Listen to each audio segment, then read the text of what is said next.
By the second autumn after David Walker rode in, people in the town would stop calling the Jackson farm cursed. Mabel didn't know that yet. She only knew the apple trees were carrying less fruit every season and that the men who had come to look at her irrigation had each left without saying much. Nelson and Briggs among them. She had started to believe them. That was the part she couldn't forgive herself for because she had known where the problem was for 2 years.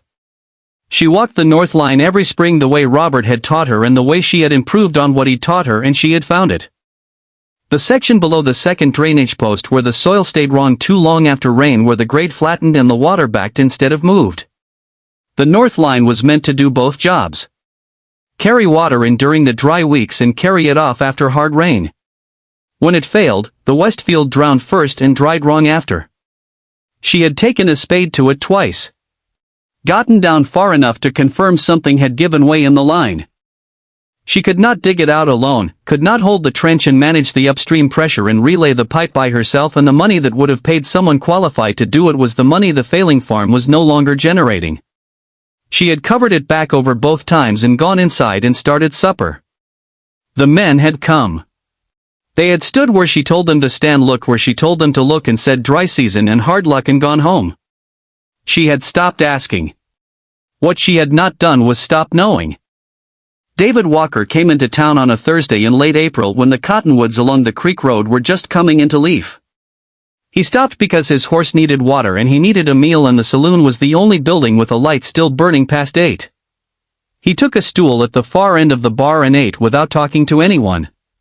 He was most of the way through his plate when he became aware of the conversation at the round table near the back wall. 3 men with their chairs pulled close and their voices arranged to be private, which in a quiet room meant he could hear them clearly enough. They were talking about a farm. A widow's place north of town. The water line failing. The orchard yield dropping every season. One of them mentioned what that acreage would go for. Per acre. Specific. The kind of number a man produces without looking it up. And nobody reacted like it was a strange thing to know. The other 2 nodded with the ease of men discussing something they have already decided. David had come west fixing other men's water and he knew the difference between bad luck and a trap. He finished his plate. He turned his coffee cup once in his hands, then set it down. He ordered a second cup and stayed at the bar longer than he'd planned. He rode past the Jackson farm the next morning before he did anything else. What he saw was not a failing farm. What he saw was some of the best positioned soil in the valley being slowly strangled by a collapsed line. The apple trees were rooted in clay that would hold water better than most if the line were running right. The west field had a natural grade that properly channeled would nearly work by itself. He knew what land looked like when it had been left to fail on purpose. This land looked like that. He sat on his horse at the fence a while reading the ground. Then he rode back toward town to find out how to approach the widow Jackson without sounding like every other man who had come to tell her what was wrong. She was in the yard when he came up the track. A woman in a dark work dress. Hair pinned back. A bucket of feed grain on her hip. She stopped and waited with the stillness of someone who has learned that most arrivals cost something.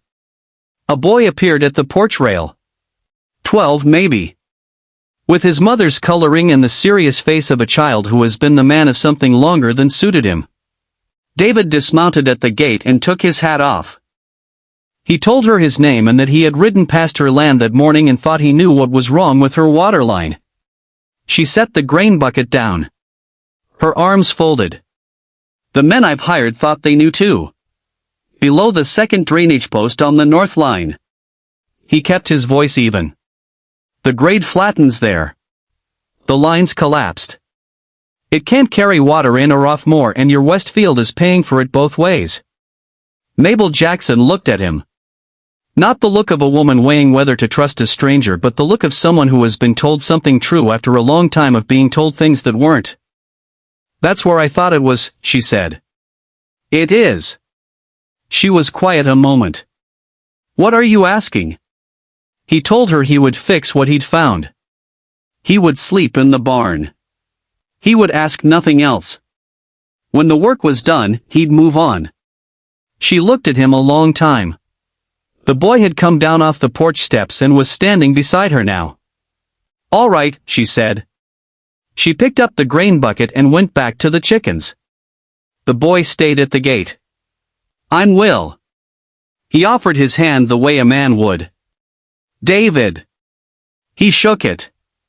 "You know your way around a trench?" "Some. You'll know more by the time we're done."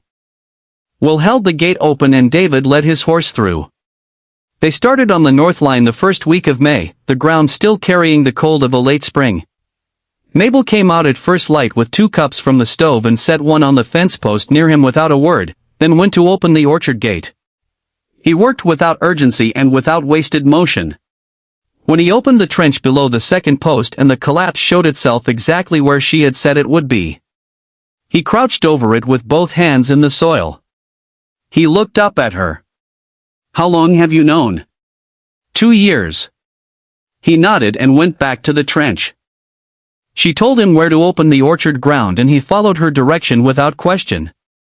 He had the tools and the understanding of water and pressure and grade. She had grown up watching this particular soil. The way it drained after a hard rain. Where the frost came hardest. What the clay did in a dry spell. He seemed to understand the difference without being told. He listened and he dug. By the second week, Will was beside him every morning asking questions David answered in full. The actual answer, not the version stripped of its complications. Will already knew things. He knew them because Mabel had taught him, and the accuracy of what he knew settled somewhere in David without comment. The way a level settles when the bubble finds center. By late May, the north line was relayed and running clean. By June, the west field was moving water the way the grade had always meant it to. When the first real summer rain came and the field held it properly for the first time in 3 years, Mabel stood at the edge of it in the gray morning with her boots in the wet grass. She went back to the house and made breakfast. June was when Julia said something. She was leaning across the fabric bolts at Heller's when Mabel came in, her voice already arranged to sound like concern. "People are starting to talk, Mabel. A man sleeping in your barn all spring." Mabel set her bolt of cotton on the counter. She looked past Julia to Heller behind the register polishing a jar that was already clean. Heller had kept accounts in this town long enough to know when men were calling a thing cursed because they wanted it cheap. She had always suspected he knew more than he said. Robert hired men every spring before he got sick. She kept her eyes on Heller. Nobody talked then. Julia straightened. That was different. It was. Mabel picked up the cotton and moved toward the register. He had a wife. She paid and left. By the following week, she could feel it in town. Glances that lasted a half-second too long, conversations that quieted in a particular way. She felt it and noted it and went on with what needed doing. The orchard came in heavy in September. Branch after branch of fruit, the smell of it sharp and cold in the early morning air. Will climbed the loading ladder and passed crates down without saying anything. Once when Mabel looked up, he was grinning at the tree above him the way he used to grin at things before Robert died. She looked away before he could see her looking. David worked the harvest alongside them without comment on the yield. She had put the good cloth out the night before the first picking, the one from the cedar chest, the one she'd used to wrap the bread she'd sent to the barn that first morning. After the harvest supper, she found it on the porch rail, washed and folded into a square. She stood looking at it. She went inside. The Westfield stood the following spring, a full stand of grain where there had been 3 years of failure, and it was that, more than the orchard, that made the town start asking questions. What came out was not complicated. Each time Nelson or Briggs had come to look at the Jackson farm, they had understood exactly what the waterline needed and said nothing because the land they called cursed was the land they had been waiting to take at a reduced price. One of them had spoken to a land broker in the county seat the week after his second visit. It was Heller who told her on a Tuesday in March, standing in her doorway with his hat in both hands, he had the look of a man who has carried something too long and knows it. She listened to all of it. When he finished, she said, "Thank you, Howard." He left. She sat at the kitchen table for a long time. The stove ticked. The chickens moved in the yard. Outside, she could hear Will's voice, and then David's. Something about the east fence grade.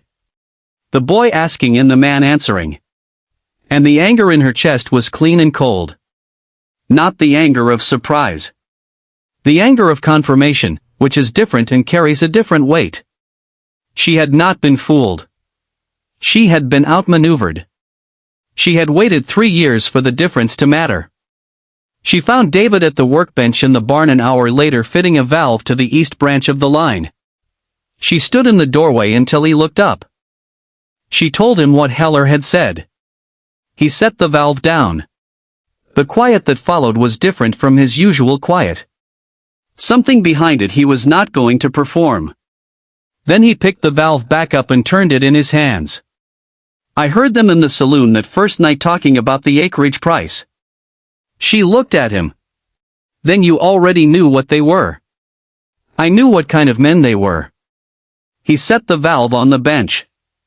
I didn't know the rest of it until just now. She went back to the house and started supper. He came in when the light outside had gone blue, washed his hands at the pump, and sat down at the table without being asked. She put a plate in front of him. Will sat between them and talked about the east fence, and the two of them answered him in turns. The harvest was in by the 3rd week of October, the trees stripped and resting, the air carrying the smell of fallen apples, and the first real cold underneath it. They had walked the north row together after supper, the way they sometimes did, checking the root zone mostly, or saying they were. He stopped walking before she did. She took another step, realized it, and turned back. He was looking at the orchard the way he looked at work he had finished and found good, not pride, something quieter. The settling of a man who has done what he came to do and is not in a hurry to leave it. He looked at her. I want to stay on. He kept his voice level. Not as a hired man, permanently. This land is as good as any I've worked, and Will's got another few years before he can run it the way it needs running, and by then I'd like to know it the way you know it. He paused. I'd like to know it with you. He reached into his coat pocket and held out his hand. In his palm was a plain iron ring, worn smooth, not new, the kind of thing a man carries a long time before he knows what it's for. Will you marry me? She looked at the ring. She looked at him, at the steadiness of him, the same steadiness that had been in the trench and at the workbench and at her kitchen table, the kind that does not perform itself because it has never needed to. Her throat moved. The boy already thinks you're staying, she said. He stopped asking weeks ago. The corner of his mouth shifted. Not quite a smile. The acknowledgement of one. She reached out and took the ring from his palm. Yes, she said. He closed her hand around it with both of his and held it there a moment.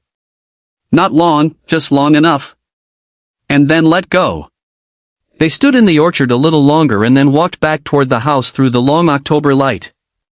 They married in June. Heller gave a brief toast.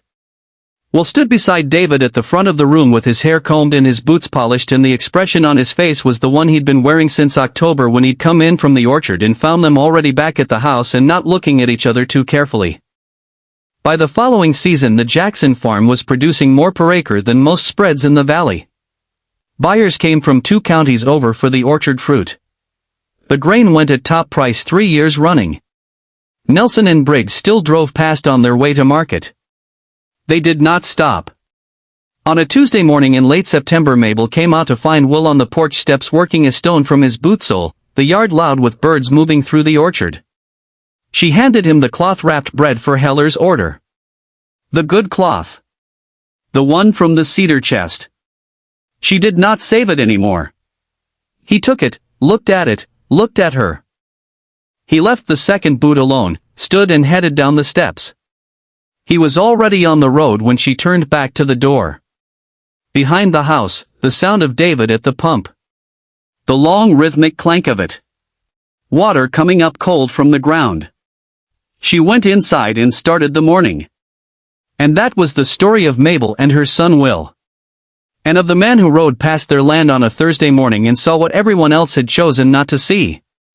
Let me know in the comments if you enjoyed this one. Thank you.